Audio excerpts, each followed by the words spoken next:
And so,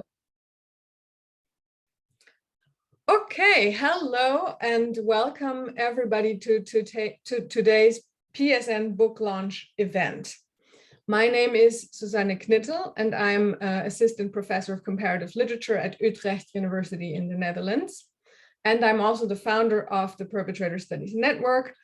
And together with Tim Williams, who is here with us today, I am organizing the New Books and Perpetrator Studies Launch Series, which is now already in its second year. We've had a series of really exciting and interesting discussions about new publications and recent publications in the field. The Perpetrator Studies Network, for those of you who don't know it, is an international and interdisciplinary network of scholars and educators whose research and teaching centers on perpetrators and perpetration of genocide, mass killings, and political violence. And the idea behind the network is that it provides a forum for scholarly discussions about and also innovative and interdisciplinary research into perpetration across historical, geographical, cultural boundaries. So today we are here gathered with a wonderful panel to discuss and launch the monograph by Eva Mona Altmann. And the book is entitled Das Unsagbare Verschweigen.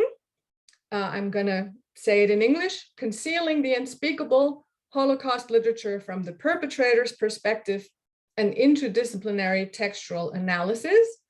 And the book was published in 2021. And it offers an innovative and interdisciplinary approach to textual analysis, literary analysis, that pays attention to the specific rhetoric of perpetrators, the management of empathy, sympathy and antipathy in the text, as well as the potential of the mode of unreliable narration for the deconstruction of perpetrator discourse. It is also, I want to say, and I'm sure the panelists will agree, an absolute tour de force when it comes to scholarship on Holocaust and Holocaust literature, as well as, of course, perpetrator studies. And I can tell you already, the bibliography alone is 80 pages, 80 pages. So Eva Mona Altmann, the author of the book under discussion today, holds a PhD in Romance languages and literature. And she also holds a diploma in literary translation from the Heinrich Heine University in Düsseldorf. And the monograph we are discussing today is based on her PhD dissertation. And I'm happy to say that Eva is a long-term member of the network. And I met her for the first time in 2016 when she participated in one of the workshops that I was organizing in Utrecht. So welcome, Eva. And wonderful to be discussing your book. With us are two wonderful discussants and respondents. On the one hand, I'm happy to welcome Juliane Prade-Weiss, who is professor of comparative literature at the Ludwig Maximilian University in Munich. She received her PhD from the Goethe University in Frankfurt, where she also held a position as assistant professor of comparative literature until 2019. She was a DFG research fellow at Yale, where she completed her habilitation, which is published as Language of Ruin and Consumption on Lamenting and Complaining, and that came out in 2020 with Bloomsbury. She was also a Marie Curie Fellow until 1920 at Vienna University with the project entitled Complicity, a Crisis of Participation in Testimonies of Totalitarianism in Contemporary German Language Literatures. She has numerous publications on topics such as complicity and implication, guilt in the age of the Anthropocene, which is a topic on which she also has a co-edited special issue of the journal Germanic Review, on topics such as language and revenge, and on transgenerational legacies of mass violence. And together with two colleagues from the fields of contemporary history and Hebrew Bible studies, she's currently pursuing a collaborative and interdisciplinary project entitled Discourses of Mass Violence in Comparative Perspective. Now, our other discussant is Brigitte Yoko, professor of German literature at the University of Valencia in Spain. She received her PhD from the University of Wisconsin-Madison, specializing in 18th century literature and gender studies. She has research collaborations with the Elfriede Jelinek Forschungszentrum at the University of Vienna and with the Johannes Gutenberg Universität Mainz within the European network Reading Violence. Her work revolves around gender discourses in relation to power and violence discourses in German language literature. Moreover, her work on literary spaces that explore memories of collective and individual violence has led her to analyze the victim-perpetrator paradigm and its redefinition, with a special emphasis on the complexity of the figure of the perpetrator. She also is the author of numerous articles and books, and also has co-edited several collections relevant to the network, for example, Signatures of Violence, Studies in Literature and Media from 2016, Visualisierungen von Gewalt and Literarisierungen von Gewalt, two volumes that came out in 2018, and most recently, she has co-edited the volume Geographies of Perpetration, Resignifying Cultural Narratives of Mass Violence, together with Vicente Sanfes Biosca, who is, of course, also in the field of perpetrator studies. So this is the Valencia connection, and I'm extremely happy to have these wonderful scholars convening today. We have a multilingual panel, right?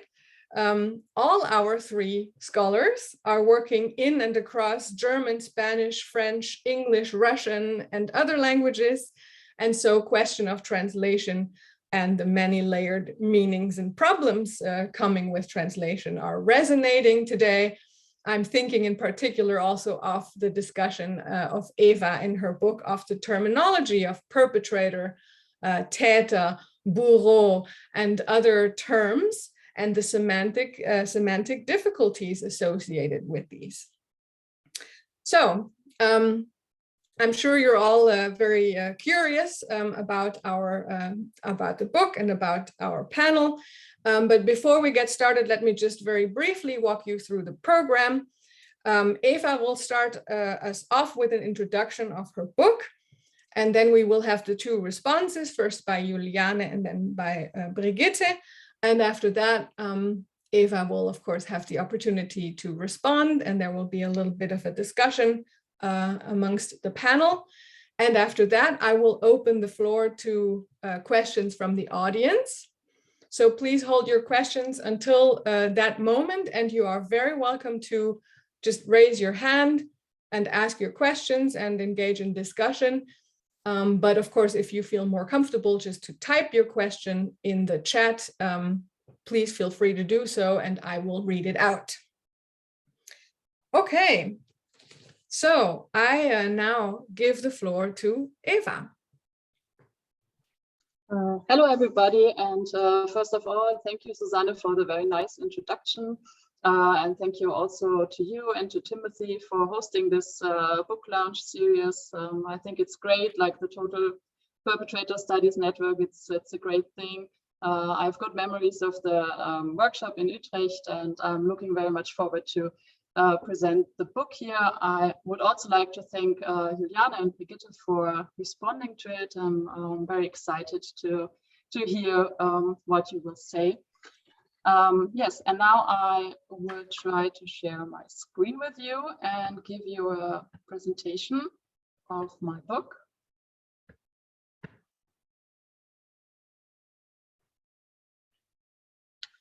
So I hope this works now.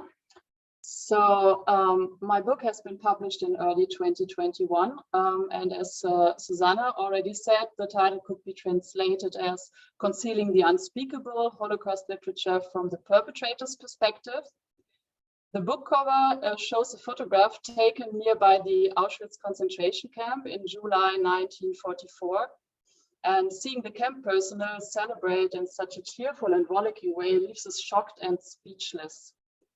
To claim the unimaginability, unspeakability, or unrepresentability of the Shoah is a frequent gesture, a rhetorical topos.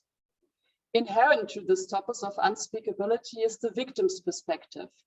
The idea of unspeakability originally refers to the trauma of the victims and survivors, to their difficulties to verbalize their experience of suffering and to convey it to others.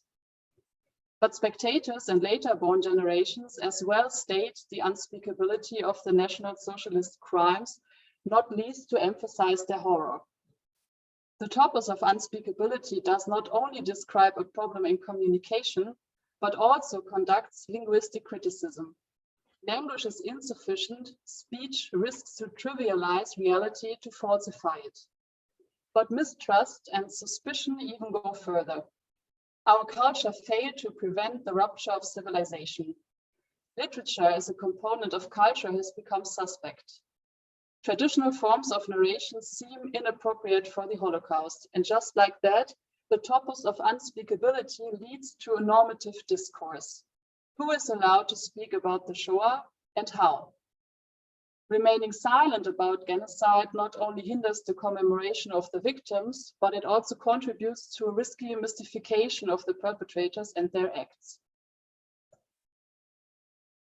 With my book, I wanted to develop a suitable concept for the analysis of Holocaust literature written from the perpetrator's perspective, and thus contribute to the critical reception of the representation of perpetrators. How is the linguistic relation of perpetrators to their acts? Do boundaries of the speakable exist for them? What characterizes their discourse?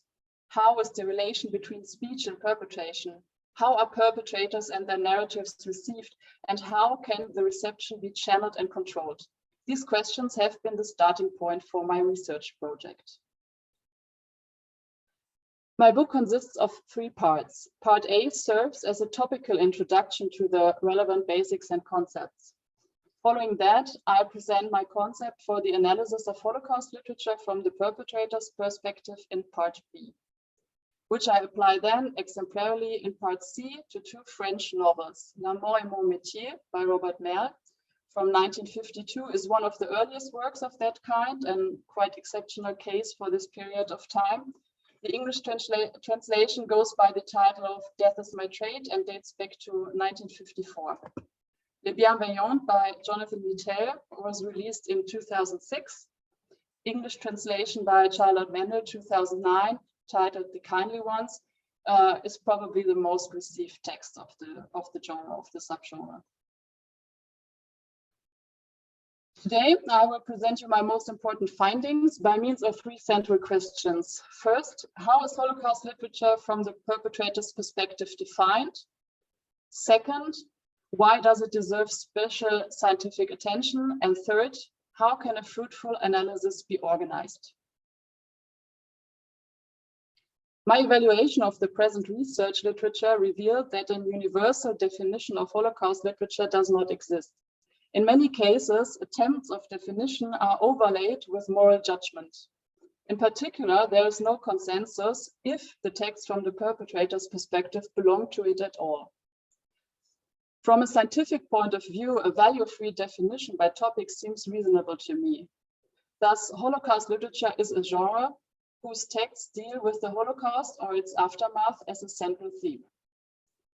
The hereby defined corpus includes many very different texts. Therefore, for a more detailed description and differentiation, I propose a new combination of 6 parameters that are extra relevant for the reception. First, topic. What exactly is told? Second, time.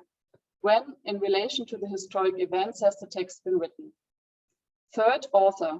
Who wrote the text and what text extrinsic perspective on the real life proceedings did this person have? Fourth, perspective. From which text intrinsic perspective are the events narrated? And fifth, Text type, which type of text is it, and how is its relation to the text extrinsic reality? Sixth and last, what is the original language of the text? By using these 6 parameters, we can distinguish Holocaust literature in the narrower and broader sense. The latter category includes texts from the perpetrator's perspective. Like all works of the genre, they can as well fulfill a testimonial function. Literature contributes to the vivid commemoration of the Shoah. In Holocaust literature, texts from perpetrator perspective are rare and exotic. This is because the genre roots in testimony. After the war, perpetrators had to fear not only moral condemnation, but also criminal conviction. Thus, comparatively little contemporary autobiographic material exists. Later texts, most of them not completely voluntarily written under arrest, often have complex publication history. Also, fictional adaptation of the perpetrator's perspective compared to the total corpus of the genre is quite rare, probably because it is still considered a taboo. In contrast, looking at the perpetrators is long established in scholarship, literature, journalism, film, and TV. Nowadays, perpetrators are omnipresent. The so-called turn to the perpetrator is not limited to the Holocaust, but is a cross-context societal phenomenon. To focus on the perpetrators holds both prospects and risks. On the one hand, it offers a new point of view, contributes to the analytic comprehension of the acts of perpetration, and maybe helps towards prevention. On the other hand, it risks to provoke fascination, secondary victimization, and even copycat crimes. The increased interest in perpetrators is not least a reaction to more recent attacks and threats. Especially 9/11 is considered a key moment here. There is an interplay. The Shoah function as a paradigm, while its own depiction and reception is at the same time influenced by new discourses. Thereby, the ethical moral questions that are also put in the context of Holocaust literature from perpetrators' perspective gain additional relevance. The booming perpetrator studies can be seen as a scientific echo to the cultural turn to the perpetrator. During the last years, a transnational, supracontextual, and interdisciplinary research field has emerged. Along with the traditional core disciplines of perpetrator research like historical or political science, sociology, and psychology, also culture, film, and literature studies participate here now. For my book, I too chose a multi-perspective and interdisciplinary approach to do justice to the specific characteristics of the perpetrator's perspective and the frame conditions of the genre. In addition to literary science and linguistics, I, for example, used historical findings, sociological and psychological theories. Since the text intrinsic perspective of the perpetrator shapes the whole text world, I found it necessary to develop a specific concept for the analysis. My concept consists of 3 single components that have intersections and interplays, which I will refer to later. The corresponding research questions are, first, how do perpetrators talk about their acts of perpetration? Second, does the text invite for identification with and sympathy for the perpetrator? And third, is the perpetrator a reliable narrator? How do perpetrators narrate their acts of perpetration? The dominant rhetorical pattern in the perpetrator discourse is pretext. It enables them not only to cast the best possible light on their acts in the face of others and to deny guilt, but also to keep a positive self-perception. This means excuses play an important role not only after, but also while and before perpetration. This is the essential assumption of the so-called neutralization theory, which originally traces back to Sykes and Matza in 1957 and was later adapted for the genocidal context, where the sources for subsequent rationalizations and precedent neutralizations are propaganda, social peers, and the individual. Additionally, I consulted the Aristotelian rhetoric and evaluated studies in language history to depict the characteristics of perpetrator discourse. I propose to group the different rhetorical techniques used by the NS perpetrators in 5 categories. Those correspond to the potential reactions to real or anticipated accusations. First, silence and concealment. In contrast to the overwhelmed silence of the victims, the silence of the perpetrators is defensive. If they do not abstain from speech, they abstain from addressing the topic, for example, by using different types of euphemisms. Second, distraction, possible by narrowing the context to unimportant details or by enlarging it by means of generalizations or recrimination or by emphasizing good deeds, good character, or the story of life and suffering of the perpetrator. Third, denial, namely denying existence, knowledge, and or unlawfulness of the crimes or their own involvement in them.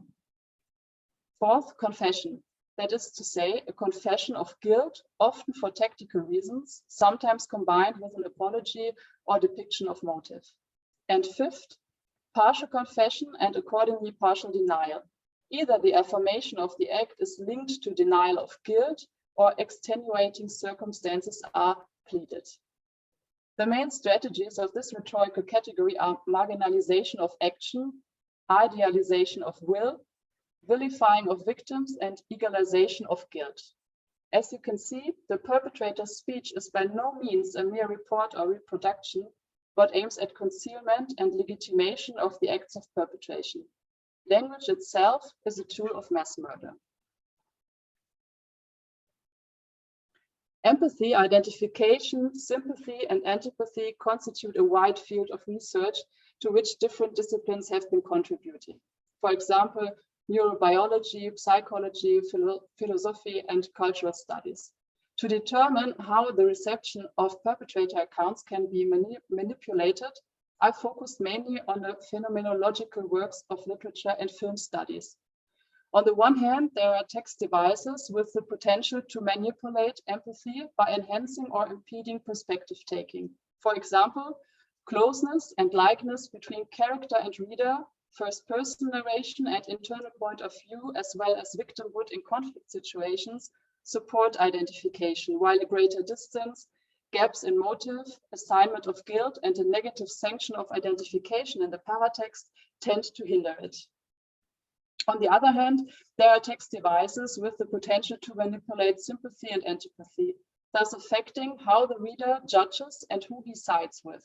For example, pro-social behavior, ellipsis of the crimes, but also a comprehensible motive or physical beauty of the character in question stimulates sympathy, while obvious discrepancy between the moral values of the character and the reader, disgusting depictions, a distant style, or negative comments by other characters rather result in antipathy. Important here, both are closely interlocked. This means empathy supports sympathy and vice versa. Overall, reading is a complex of dynamic multidirectional processes that indeed cannot be fully controlled, but influenced by means of text devices on the level of structure, content, and style. In the given context, the mode of unreliable narration, first introduced by Booth in 1983, is of special interest because it allows the author to expose and unmask the perpetrator in spite of him being the narrator of the story. However, unreliable narration is not a given quality of the text, but rather one of several possible strategies of interpretation by the reader. Hereby, the reader dissolves discrepancies within the text or in comparison to his own world by using text intrinsic clues or text extrinsic frames of reference. Reliability and unreliability are not absolute but scalar. Since the reliability of the perpetrator is per se called into question, I propose not only to look for signals of unreliable and for correctives, but also for traces of reliability and affirmatives. Since research in the field of unreliable narration paid little attention to the latter, I additionally consulted ancient rhetoric and legal psychology to complete my catalogue. For example, the reader tends to hold the narrator reliable if he likes him. His statements are coherent and accord to a large extent with the historical facts. In contrast, ellipses in the narration report of details beyond his scope of perception, bad character, or corresponding paratextual hints lead towards unreliability. In Holocaust literature, unreliable narration is often used to expose the constructiveness of memory and narration.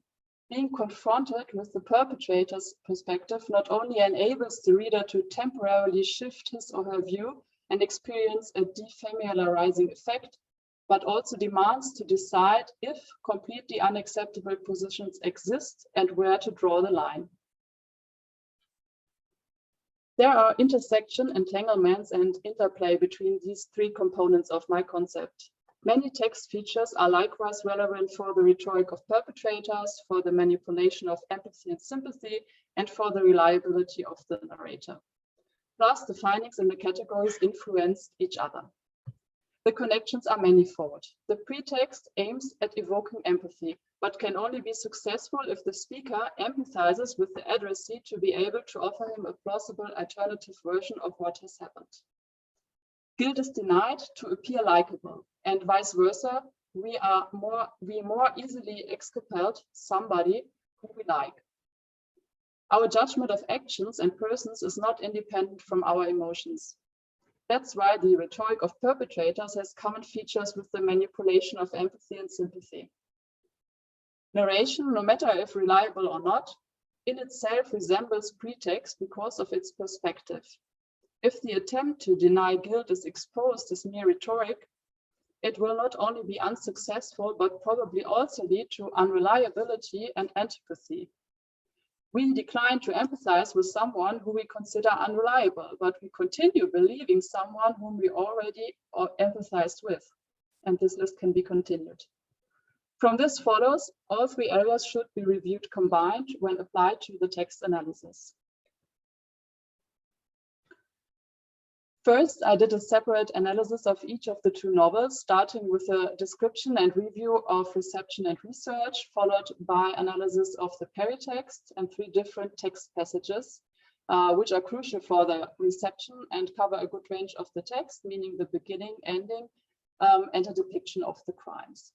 Then I compared the findings of both works. I will just give you a very, very quick tour of some of the findings that you get an idea what this is about. Overall, L'amour est mon métier, Death is my trade, is an ambivalent and sometimes conflicting work. You can already tell from its composition that Merle sees the perpetrator as a victim and product of social and familiar circumstances. This stirs the empathy of the reader right from the start. The depiction of the industrial mass destruction through the eye of the perpetrator are impressive. At the end of the book, the author offers a bunch of characters to deconstruct the empathy of the reader and to expose the narrator's rhetoric as unreliable. Les bienveillantes, the kindly ones, defies easy identification by means of a dense net of diverse intertextual references. Neither the storyline nor the narrator himself invite the reader to a lot of sympathy. Even though the possibility of imaginative resistance is explicitly addressed right in the beginning, the perpetrator's rhetoric in the course of the whole book is very complex. Precisely because his reasons are inconsistent, they bear a certain persuasive power. On a higher level, the author Littel uses the same strategy by mixing facts and fiction, realistic depictions and fantastic elements, contradictory features of figures and different genres to create a postmodern work that offers links for everybody. While they have language and perspective in common, the two novels differ as regards to structure and complexity. Due to the societal circumstances at the time of its release, Merle's novel faced predominantly negative reactions. Not least, Littel's book revived the reception and research. The peritext is quite different. In Death is My Trade, the easy access to identification is only slightly interrupted by the foreword Merle added 20 years later. Littel's book seems way more artistic and artificial. Also, beginning and ending differ a lot. The story in Merle's book starts long before World War II. Littel shatters the mimetic illusion by means of a retrospective framework. One of the narrators is executed in the end, the other one escapes. In both texts, the depiction of the crimes enables empathy with the perpetrators and with the victims. The reviewed text passages focus on different forms of mass murder, the industrialized concentration camps in Merl's book, the shootings at the East Front in Knittel's book. The associated rhetorical strategies are unequal, but both narrators offer unreliable interpretations. Foremost, Merl's narrator incarnates the principle of obedience, but also combines elements of different other types of perpetrators. Merl's anticipation of the later perpetrator research is remarkable. As regards to content, it is problematic that Merl added a difficult childhood. This personal level falls short of genocide as a collective social phenomenon and can be misunderstood as an exculpation of the perpetrator. Detail's narrator is a medley of scientific and popular perpetrator representations. Most provoking about this text is its aesthetics that seem inappropriate to the subject. The abdication of a sheer realistic kind of storytelling can be seen as a critical comment on perpetrator research, media representation, and reader expectations. Thus, Detail shows more clearly than Merl the impossibility of a universal explanation for the Holocaust. I would like to end my presentation with a short outlook to possible links for future research. My concept for analysis could be applied to other Holocaust novels from the perpetrator's perspective, especially a comparative research of text in different languages would be very interesting. The question of translation is notably relevant in this transnational genre, and also gender could be a productive aspect. What are the unique features of the representations of female perpetrators? I can also imagine the concept being modified for different types of text, media, and perpetrators. Possible topics here could be non-fictional Holocaust literature, representation of perpetrators of other genocides or other crimes in literature and film, news coverage of murderers and assassins, digital perpetrator discourse, but also discussions in social media or discourse of individual politicians, parties, or media. In ideal circumstances, such analysis might contribute to a more critical reception and a more conscious language use, and thus help towards prevention of crimes. So, thank you. This was what I wanted to tell you and to show you. It was a really quick ride, yeah, now I'm very happy to give the floor to my respondents.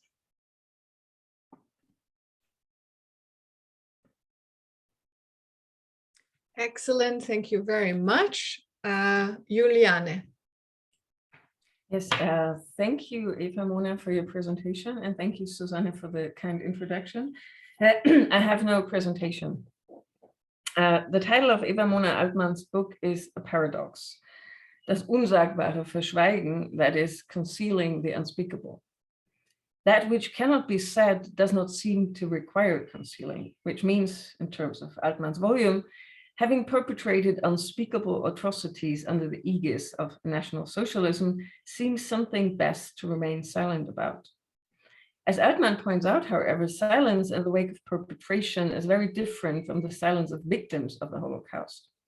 It means concealing from the self and from others what cannot possibly appear juridically justified or morally excusable. Yet the silence of perpetrators does not remain without consequence for private and societal discourses. As it is transmitted over generations, it continues to deform the capacity to feel and articulate empathy, as well as the capacity to acknowledge and speak the truth about anything. Therefore, concealing the unspeakable is, in fact, a far-reaching communicative act. Altmann's volume, furthermore, leaves no room for doubt about the fact that understanding the causality of the Holocaust requires engaging with the discourse of perpetrators, as uncomfortable as it is, both due to the character of the atrocities themselves and due to the raging suspicion that understanding, in this case, might entail making up excuses or raising empathy for perpetrators. Altmann's volume works through a really impressive array of interdisciplinary research literature to expound the why and the how of the turn to the perpetrator, to shed light on the issues of empathy and identification in the process of reading, and on the topos of the unspeakable. This topos, that the Holocaust exceeds the limits of representation marks large parts of both the corpus of Holocaust literature and the field not only of trauma studies analyzing this corpus. And it has been remarked before that it is, of course, a paradox, again, that there is such an extensive corpus and a field despite the notion of the unspeakable. Two merits of Altmann's book require special emphasis, and I could mention more, but I stick to two. One is that it outlines these complexities with a translingual outlook, aware of the profound differences between national memory cultures and between the German, French, and English research vocabulary.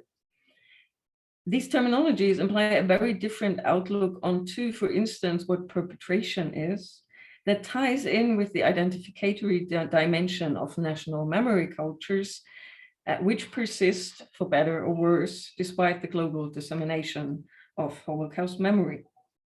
The second merit of Altmann's book that requires special mentioning is that it makes a strong case for the analysis of fictional perpetrator accounts for the purpose of understanding factual perpetration. The dialogue between fact and fiction with regard to perpetration is prone to raise ethical concerns and, at times, massive resistance. Holocaust literature written from the point of view of victimization has played a decisive role in representing the issue of traumatization and making it accessible to societal discourse as well as to scholarly analysis. Altmann's volume rests on the assumption, I think, that perpetrator fiction could play an equally decisive role in making the discourse of perpetrators accessible, and thus to overcome the dilemma of a tremendously communicative, destructive, factual silence on the part of perpetrators. That fiction informs factual accounts is emphasized too, for instance, in Aaron McLaughlin's recent 2022 volume, which sees a close affinity between the genres of juridical investigation, detective story, and religious confession, in that all of them aspire to a relieving closure, even catharsis. To resist such seduction, factual perpetrator accounts require analysis grounded in the methods of literary studies so as to A, address ambiguities and contradictions instead of aiming for an unambiguous relieving closure, and B, so as to be aware of the role of the reader, of the audience addressed in such accounts. But the point of perpetrator fiction, as I understand it, is neither to forge historical facts nor to make up excuses for perpetration, but to confront audiences intellectually and emotionally with complex situations of, to say the least, ethically problematic involvement in perpetration. Fiction, Stephanie Bird notes, insists that ambiguity may itself be an accurate state of affairs, even if this fundamentally challenges our moral expectations or desire for redemptive narratives, unquote. Therefore, I was surprised, to come to my small point of criticism, surprised to find how the rhetoric of factual perpetration is approached in Altmann. Rather than mere lies, pretexts, that is, Ausreden, constitute the main pattern of perpetrator discourse, according to the volume. They defend, Altmann holds, perpetration against actual and anticipated accusations. These pretexts can be juridically distinguished in justifications, which maintain the rightness of acts, and excuses, which concede the wrongfulness of acts, but negate the actor's accountability. The point in both is that they are formed dialogically, as Altmann writes, in response to the quote-unquote master story of accusation. In juridical discourse, this master narrative is represented by the prosecutor and the judge in the courtroom, while in literature, the audience is the morally judging representative of this master story. Altmann takes this dialogical model of perpetrator discourse as a guideline, i.e. the model of a discourse formed as defense against actual prosecution or the voice of the sense of guilt. Therefore, Altmann desists from distinguishing between perpetrated discourses before the fact and excuses or justifications given after the fact. And this, desisting from making a distinction there, I'm afraid limits the outlook onto perpetrator discourse because the defensive model subsumes the analysis under a generally juridical hermeneutics. Yet while the law strives for unambiguous decisions so as to settle the question of right and wrong, the particular potential of literary discourse, I think, is that it allows to represent ambiguities which evade such relieving closure. Subsuming Holocaust perpetrator discourse under the model of excuse, i.e. under a juridical sense, is also, one might note, historically paradox because, as Altmann notes, the Holocaust exceeded existent legal terms so that the concept of genocide was adopted. While Holocaust fiction thus can appeal to genocide legislation and jurisdiction, factual justifications before the fact obviously cannot. Assuming that Holocaust perpetrator discourses primarily aim at diverting, concealing, and negating atrocities, as the book holds, I am afraid is too optimistic about the role of the guilt sense in perpetrators. Jacques Semelin, for instance, maintains that massacre does not happen in secrecy, but wants to be seen and justifies itself as demonstration of supremacy. The model of excuse is too optimistic, I would think, about the guilt sense because it leaves out the role of ideology that motivates large parts of a population to participate in, contribute to, tolerate, or at least ignore mass murder. Adopting a juridical primal scene of perpetrator discourse projects the outlook of current audiences, the outlook of the analysis, back into the discourse under scrutiny. This is historically problematic, but I probably wouldn't care so much about that.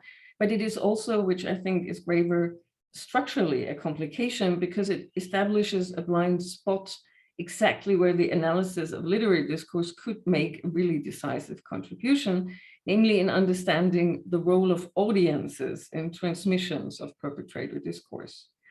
For the law is everything but uninformed by justifications of perpetration. As, for instance, Christian Gerlach and Dirk Moses have recently pointed out, the UN genocide legislation adopts the ethnopolitical paradigm established by the National Socialist ideology underpinning the Holocaust. The law is thus itself a medium which contributes to the transmission of justificatory terms, narratives, and heuristics by casting political violence in terms of ethnical conflict. In other words, the juridical framework is not at all detached from the perpetrator discourse under scrutiny. And therefore, I would like to close with two questions. First, obviously, my question would be, how could the model of excuse be widened so as to include socio-political discourses that do not work against a juridical paradigm, as I think many do?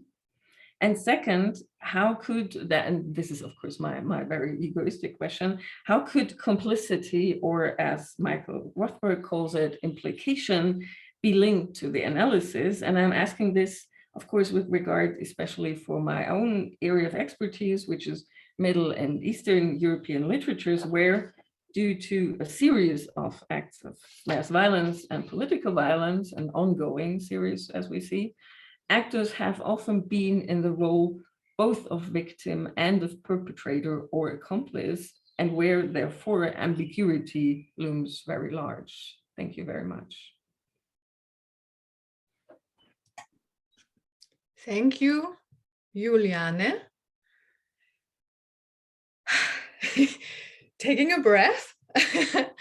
And I would now like to give the floor to Brigitte. Okay, I think, can you hear me? Yeah, okay, I had muted myself.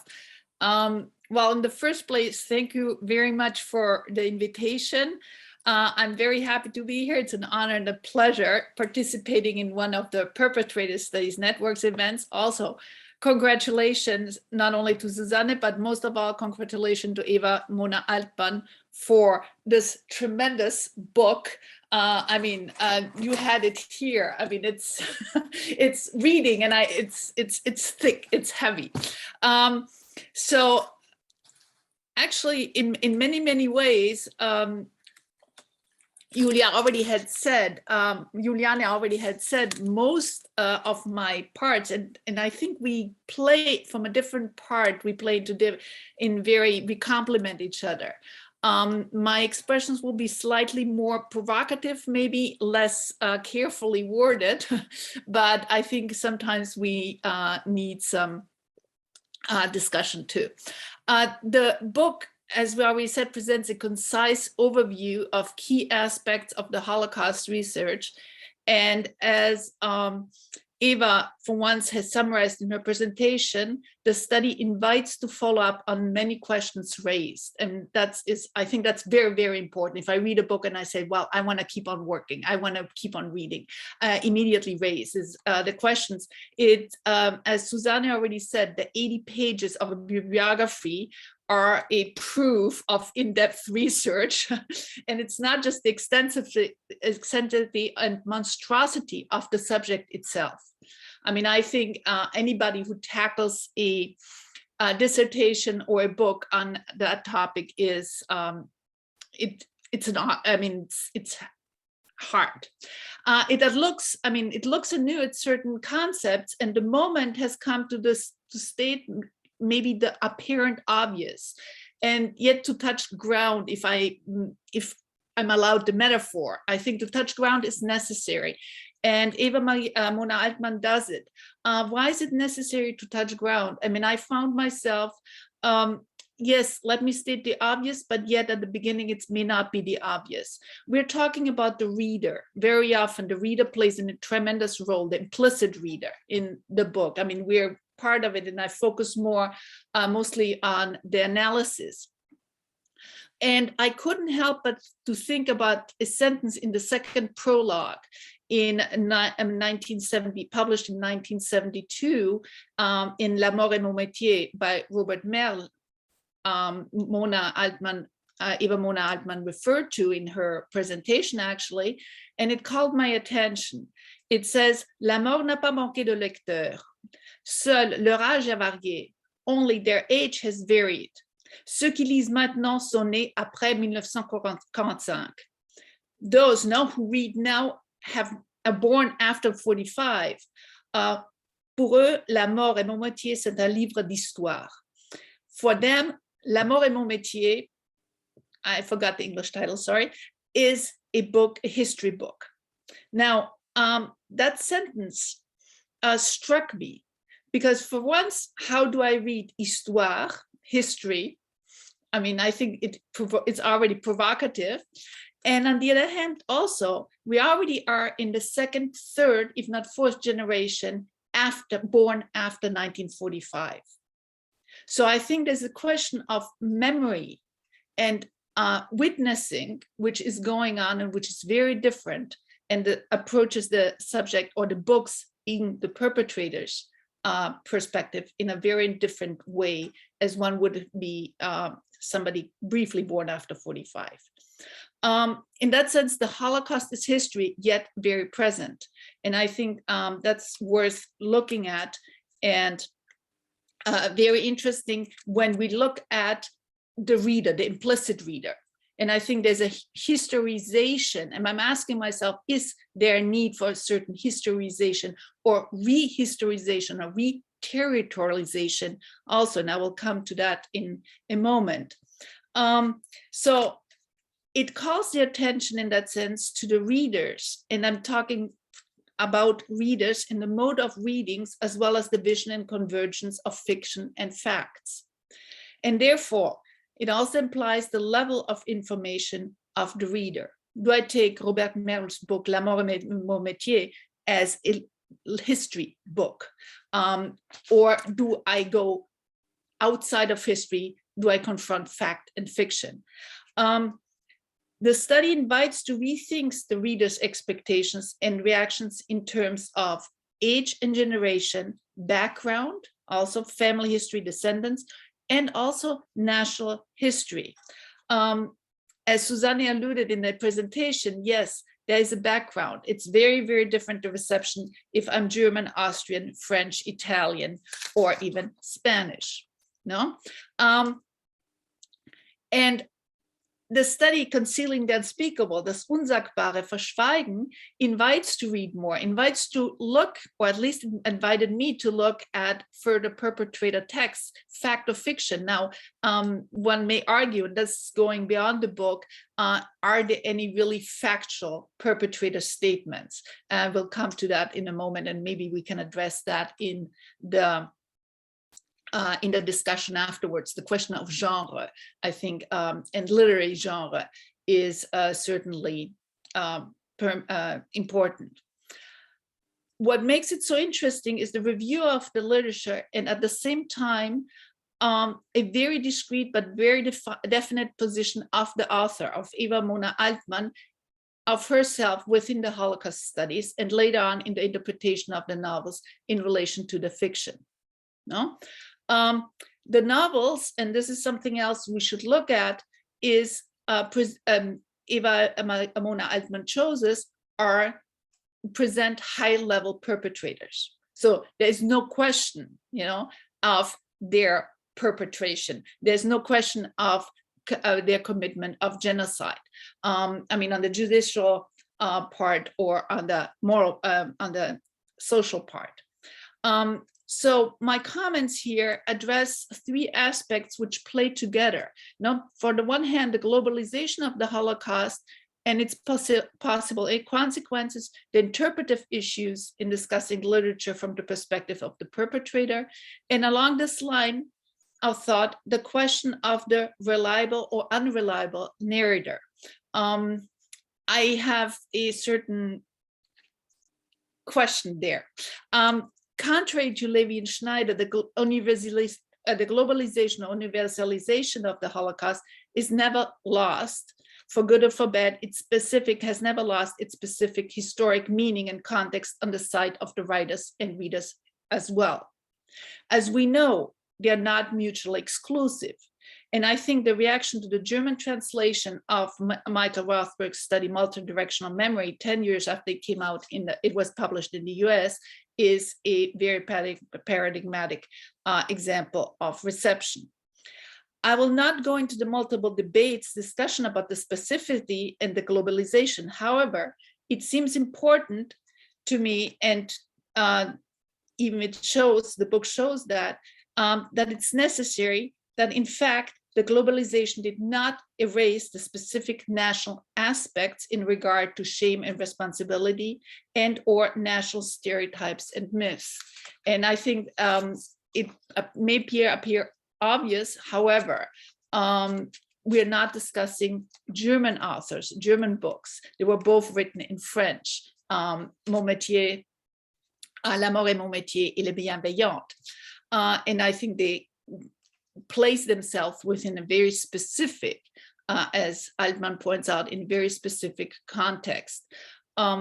So how does the topos of the unspeakable play out in different geopolitical contexts is one of the questions, and I think partially it's being answered in the book and addressed in the book, and can be expanded and I think could be studied further.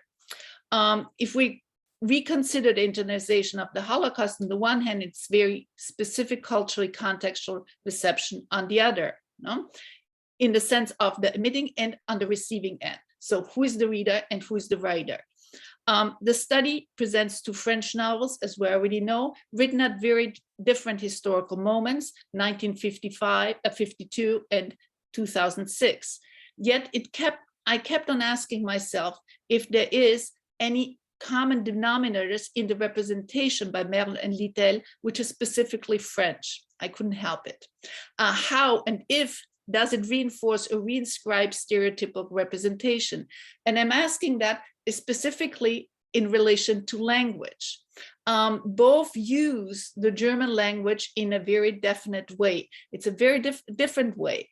And in the book, and I would almost like to see that worked on more, or to have it more expanded more on that specifically. I mean, Altmann presents it, mentions it, but I don't think it's explored. And I think that's something which could be looked at further. Let me be more specific within the context, instead of focusing on the individual. So we have here, as Ruth Franklin and others have rightly stated, the survivor memoir or testimony is the dominant form of the Holocaust writing. And James Young and many others have argued it exemplifies features that distinguish it from the autobiography, influenced in great parts by the culture and time in which the memoirs, the texts are produced and consumed. The act of reading a text written by from the perpetrator's perspective is an ethical engagement. And Eva-Mona Altmann very strongly suggests a reading on the level of identification or lack thereof with the main characters, also first-person narrators. The act of reading is embedded in a moral framework in which the emotional affective aspects always imply an ethical response. Now, there's maybe one danger is, to what extent does the reader display an ethical superiority on over the perpetrator? If I adopt that. The survivor's memoirs, always, as McLaughlin has shown in many articles, bear on the side of the reader the hope for closure and comprehension. What are our expectations as reader when we read the memoirs or the fiction of perpetrators? To illustrate us about their motives, implicit expectation of penance, of admittance of their deeds. This brings me to an important issue the study addresses on the theoretical part, the difference between the perpetrator and the survivor, the witness. And I believe it could be even taken further. If one takes into consideration, as Eva-Mona Altmann suggests, that we consider the perpetrator's declaration a document, considered in general historical proof, and therefore implicitly being reliable, we have, on the other hand, the survivor's testimonies relying on personal perception, yet epistemologically, their attached value is trust, truth, authority. So in that dialogue, in that pattern, does the perpetrator even stand any chance of being trustful, of being trusted, of being truth, of having authority or lacking authority? And in extreme, the document would have to be considered not worth of trust, untrue, or lacking authority. And here I think it plays into what Juliane said earlier, the question of, is the document produced during the act, before the act of judicial, before or after the fact? Is it during the fact or after the fact? In retrospective, as justification or as denial or whatever. So how do we attach? And this takes me somewhere else, and it goes far beyond, but I would like to mention it. In the view of the ongoing discussions about archives and the redefinition of archival practices, what implication does it have in our moral stand and evaluation of fiction and nonfiction for future generations? Because we're moving into the generations which haven't read, or which the Holocaust is pure history. So in which terms and categories is historical truth being constructed, or can we even talk about any historical truth? And where does literary discourse and fiction play here a decisive role? How do we attach then any credibility to archives when the confrontation of the perpetrator's words with his action deeds are only known through documents and testimony? So a perpetrator may not give testimony, but the survivor, yes. As I think that is a question, of sympathy and empathy too. The focus on the moral ethical dimension, and we can't conceive the evil, the monstrosity, and look at the perpetrator is the greatest strength of the study. And I would call it at the same time its weakness, the unreliable narrator or the reliable narrator. It remits the reader to the study of Wayne Booth, The Rhetoric of Fiction, implying the moral categories of appropriateness and truth, yet in the discussion, we discuss, in the analysis of the books, Altmann relies heavily on the categories of Gérard Genette. Now, my question is, let me ask why? Why is Booth necessary? Is he truly necessary? What is it? I'm alluding, I'm alluding here to two taboos, which are implied in the Tapas of the Unspeakable. No, is the one is appropriate representation, and also appropriate reaction on the part of the reader. Shouldn't we break? Isn't it time to break with these taboos, to anticipate or to suppose we have to react in a certain way or not? And this is why I would say, there's a certain need of rehistorialization and rehistorization of the Holocaust from the perspective of the perpetrator.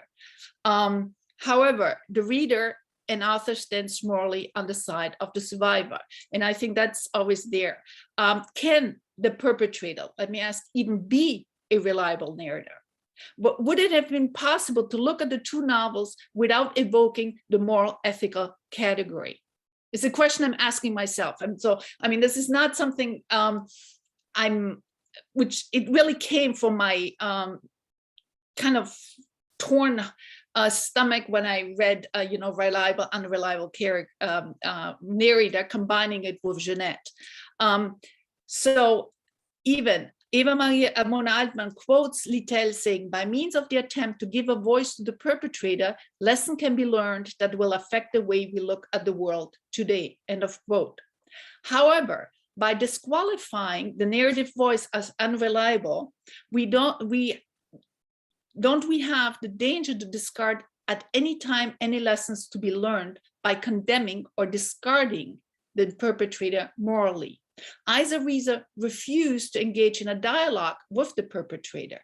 To which point does the reader then not look at the meta level or the multiple interplays, intertext, and connection between paratext and peritext and diegesis?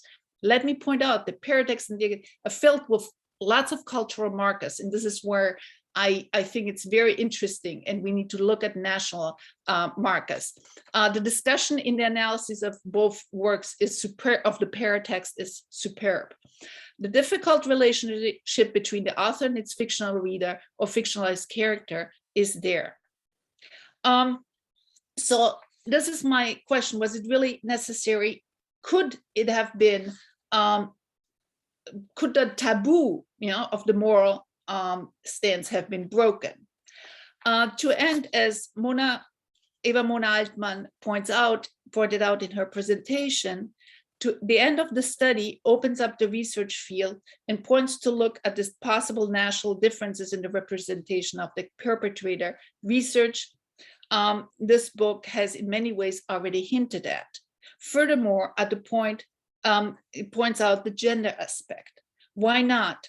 Why not have we looked at women? If there were few books and memoirs written by the male perpetrators or from the perpetrator's perspective, there are even fewer representations from the perspective of the female perpetrator. You're absolutely right. And in an ironic way, I think Bernhard Schlink may have resumed it in a nutshell on a metaphorical level by presenting a concentration camp guard who is an analphabet. Please don't misunderstand me. By no means I call women analphabets, okay? However, as I pointed, the different levels, as I've pointed out earlier, to how to do the different levels of perpetration act and interact as a group to distinguish at different levels of perpetrators. And it's obvious, but yet needs to be pointed out, that women have not been part of the executive, the highest level of perpetration. The one who comes closer is probably Ilse Koch, the wife of the commander of Buchenwald, Karl Otto Koch, who indirectly has been part of the lead. But yes, she has been the wife and had no real function. And I'm coming to an end, and there, here there has been a beginning, and let me point out to that by a study published in 2017 by Simonetta Sana called Nazi-Täterinnen in der deutschen Literatur, die Herausforderung des Bösen, Female Nazi Perpetrator in German Literature, the Challenge of the Evil. So a start has been made. However, you're absolutely right. And in order to conclude on the use of language, and how its study may contribute to prevention, The study is certainly, as Eva has pointed out, will contribute to prevention, but also to renew the language. Yes, but yet you mentioned briefly that the language, the German language in the French originals are not explored sufficiently. They constantly remind the French reader that the character is German and not trustworthy. None of them, there's a German specificity. The testimonies in the first generation, the confrontation with the past, and here this is maybe a cynical way, the testimonies, the first generation, the confrontations with the past of their father's parents in the second and third generation could not prevent new forms of mass violence, may it be Iraq, the war of former Yugoslavia, or even the present war. Indeed, new euphemisms have been created to talk about genocides and mass violence. Sensibility, and I will be even more cruel, yet, yes, maybe cynic. The German have been masters in teaching it, and mostly teaching the far right how to do it. And where have we failed in this sense as a globalized Western society? And we're quite aware we'll not answer that question today. Thank you very much. Thank you, Brigitte, and thank you both for these very rich and far-reaching responses, and for the many questions also that you have raised for not only Eva, but also for everybody. Eva, would you like to respond to Juliane and Brigitte? Actually, I must confess, I feel a little bit overwhelmed now. I also feel honored that you two did such a close reading, and I really appreciate that very much, and feel very flattered by your kind words.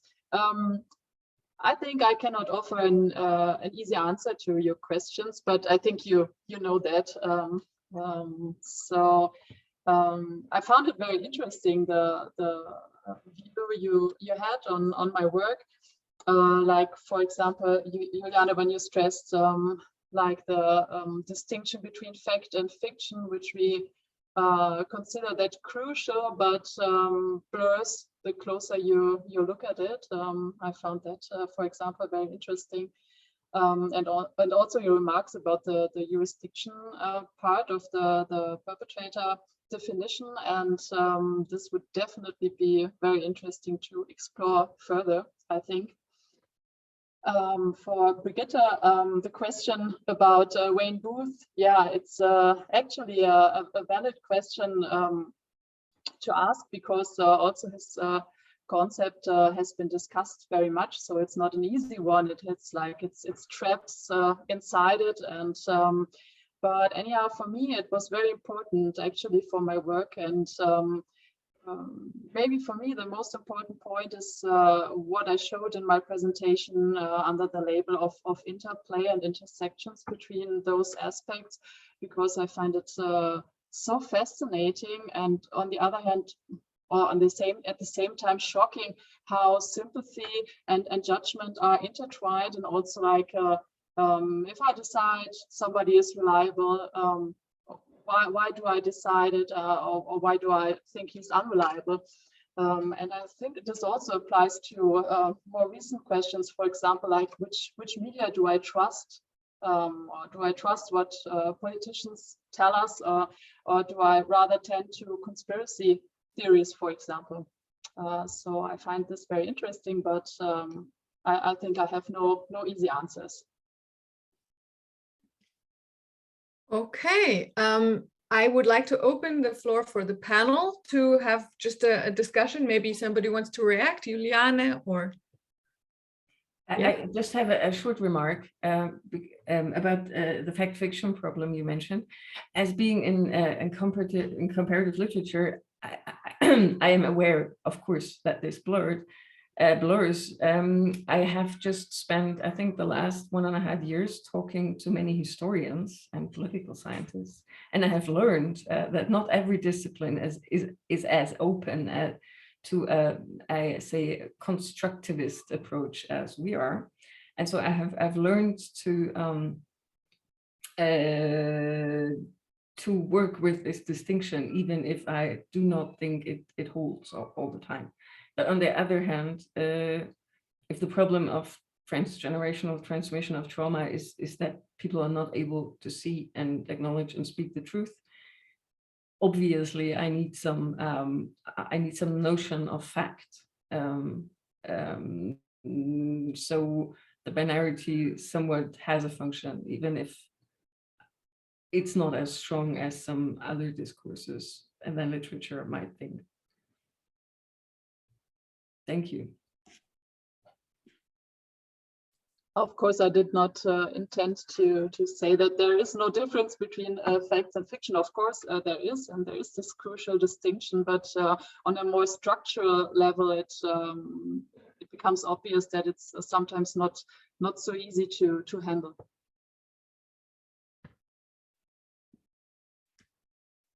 Okay. If there are, I don't know if Brigitte wants to. I see a hand also, but Brigitte, would you like to maybe briefly react to? Yeah. Yeah, very, very briefly. I think the fact fiction question is of importance, especially on the one part at transgenerational level, but also when we look at paratext and the different, pretext, peritext, etc.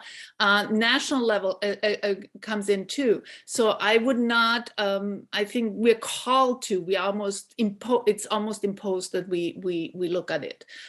Historians will jump at it, and I think Juliane has phrased it very well. We are a little bit more generous with fact and fiction, but yeah, and especially on the moral level too. In Holocaust literature, we are called for. I mean, it's called for that we are precise. So thank you. Lena. Yes, thank you. I don't know how to put this hand down again. Yes. Okay. Yes, thank you very much, Eva, for your presentation. It's really nice to see you in reality. My question is about intertextuality and identification, because this is really something that that I don't have an answer to. So how do these two work together in the text? Because Brigitte mentioned the fact that both texts are written and read in the first place in a very precise geopolitical context, and how does this precise, maybe even national context, how does it relate to the especially in Littell, the many intertextual relations that are opened in the text and that are maybe not known to readers in other contexts, and or not, I mean, they don't raise the same, maybe they don't raise the same emotions. I'm not sure. Do you have any, I mean, does any of you have any ideas or any thoughts about this? Because this is something I'm really thinking about these last times, and I don't have an answer to it. Thank you. I think this is a very interesting and good question. In my opinion, a text like Littell's with so much intertextuality also can have a great variety of responses, or so this makes it even more rich for the interpretation. And of course, as you said, Lena, the national stereotypes, etc., they are very much at play. So of course, we have a different context or different knowledge in France than we have in Germany or in Japan, to give another example. So yeah, it's a good question. And for the identification, I think it depends on the intertext itself. Because of course, if you, for example, if you recognize an intertext, you maybe you feel more connected, so it helps with identification. But maybe if it's a more distant intertext, it could also hinder identification. So I think there is no overall or general answer to the question, as you know, or as you already said. Maybe, Mark, would you like to react to that or add another question? I'd actually like to ask two questions, but I think both of them may be irrelevant. The first question is to Eva Altmann as a translator. I know your book is in German, but you've insisted a number of times on the English language title of it. And I'm wondering about the translation of Verschweigen as concealing. I would have chosen a different word, silencing.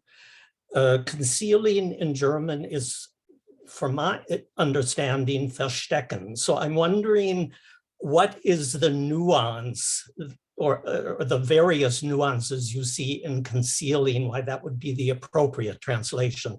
So I know this is irrelevant. You wrote it in German and the book is about French texts. My second irrelevant question is about a completely different corpus of texts. And I'm wondering if there's any relationship to the kinds of questions you're posing with the two French novels.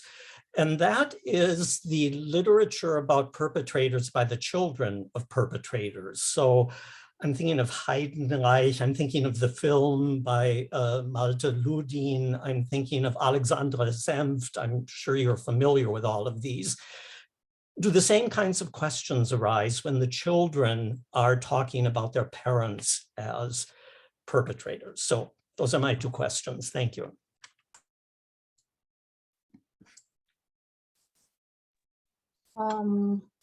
Actually, it's interesting because when I worked on this presentation, and of course I had to translate parts of my book or parts of my thoughts, and there were several situations where it occurred to me that it's not that easy. For example, also with terms like sympathy, empathy, they mean not exactly the same when I say it in English or when I say it in German, and the same goes for Schweigen and Verschweigen, which in German is very nice, I think, and there's no 100% equivalent in English. So concealment for me was the most appropriate one, because actually what I'm referring to is that they hide it, like you said, they hide it in words. So they do not talk, they do not remain silent, they talk, but they do not talk about what's actually the topic. So that's why I chose this term. And for your second question, yeah, it's very interesting. Also, there was this case with the grandson of hers. I heard a podcast about it, that he was like manipulating also the family memoirs. So this is a very, very interesting topic, I think. But the questions would not be exactly the same. I think you must you would have to like modify it. They could be similar but different.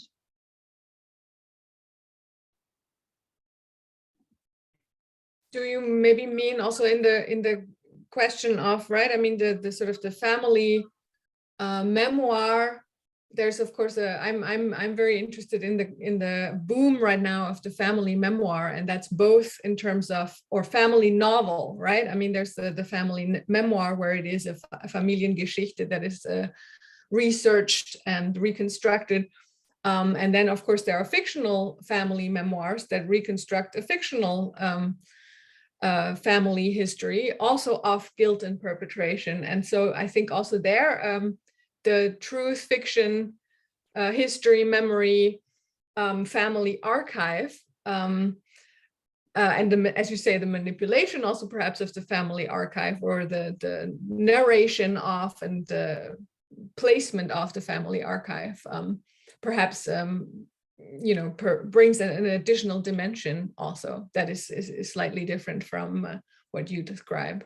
I don't know if anybody from the literary audience wants to chime in, or the panel in the discussion, or perhaps there are other questions also.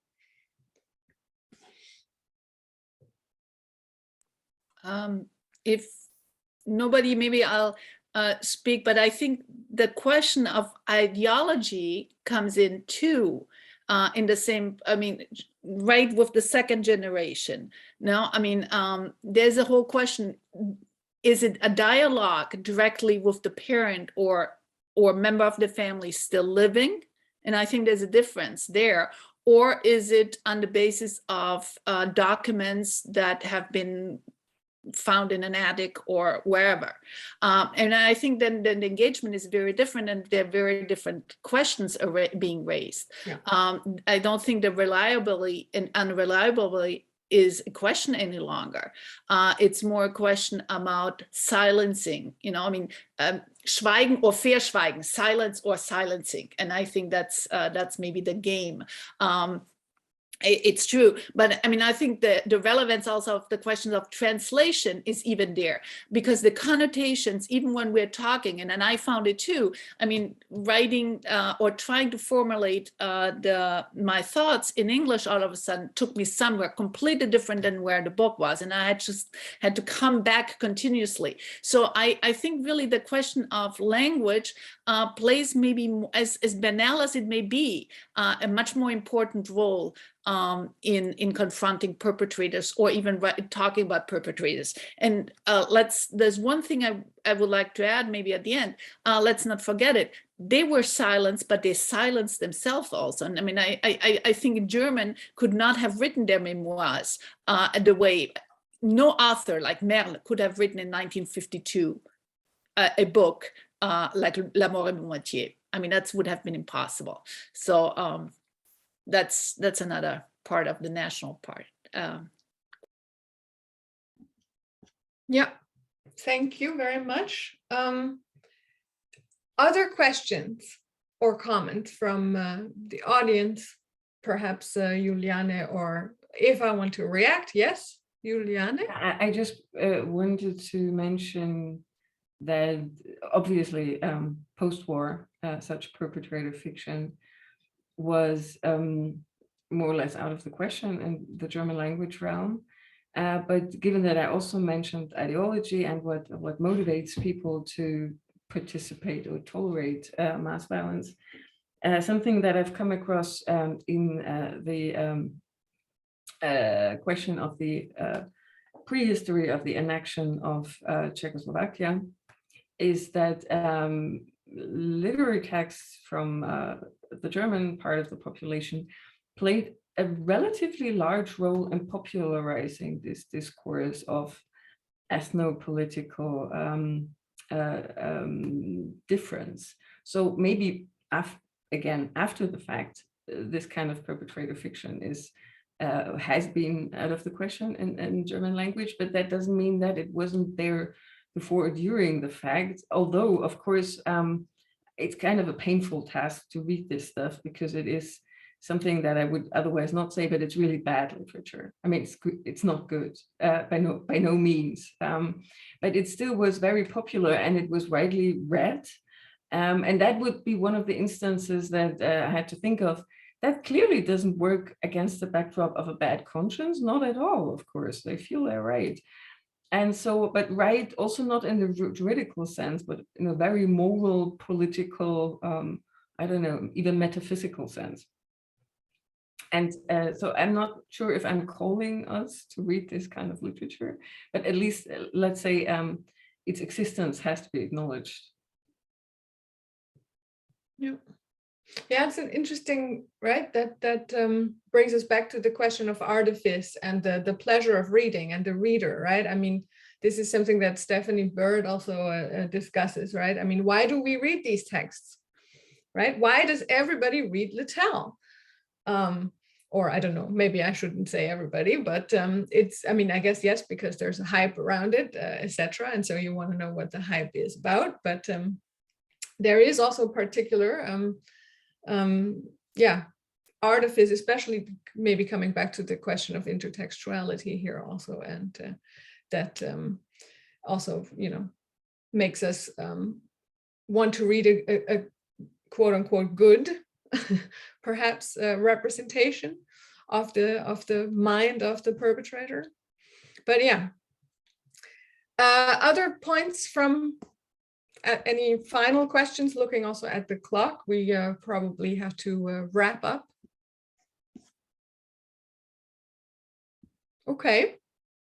Well, in that case, I would like to very much thank our author, Eva Mona Altmann, for presenting her book with the Perpetrator Studies Network community. I would like to thank very much Juliane and Brigitte for their insightful and thought-provoking also responses that will leave us thinking about all these issues for a long time. And a round of applause. I already saw virtual hands. Thank you very much. Let me just say in conclusion that the series will continue also in the coming months. We will have in May another event where we will launch Diana Heath's monograph entitled Colonial Terror. And in June also, we're hoping to have Jonathan Leader Maynard present his brand new book by then. These are still in the making, and we are going to be talking about perhaps even a third year of the series. We will see. Please feel free to suggest it, a launch event, if you have a book that you would like to discuss with us, with the network. And feel free also to check out on our YouTube channel some of the recordings of the other events. Very interesting discussions in many different disciplines. Thank you very much for coming, and have a lovely evening. While I'm saying this here from Utrecht, where it is evening, but perhaps where you are, it is also afternoon or morning, who knows. But thank you for joining us, and thank you for the discussion. Bye-bye.